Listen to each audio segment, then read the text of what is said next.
আবরার তাজওয়ারের ১০ বছর পূর্ণ হলো। ফেব্রুয়ারির ৭ তারিখে প্রতিদিনের মতোই তারা মাঠে খেলতে যায়, কিন্তু সেখানে তাদের অনিচ্ছাকৃতভাবে একটা ছেলে তাদের দ্বিগুণ বয়সী দলে ঢুকে খেলার সময় তাকে বেশ জোরে ট্যাকল মারে, যে কারণে তার ডান পায়ে ফ্র্যাকচার হয়।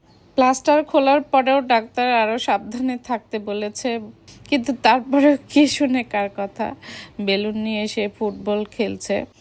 অনেক আগেই নাকি প্ল্যান ছিল তাদের জন্মদিনে ফুটবল থিম হবে, সবকিছুই ফুটবল। ওদের জন্মদিন ২২ তারিখে ছিল, ঈদ যেহেতু ২১ তারিখে ছিল, আমরা গ্রামে ছিলাম, সে সময় তো সম্ভব হয়নি। আমরা আসার পরেই তারা আয়োজন করেছে।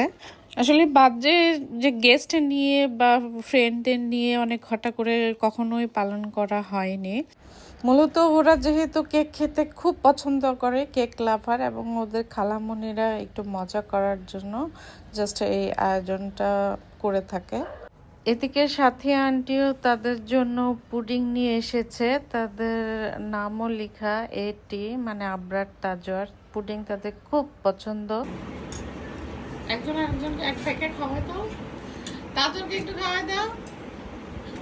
ও মামা নিজে নিজে খেয়ে ফেলছে।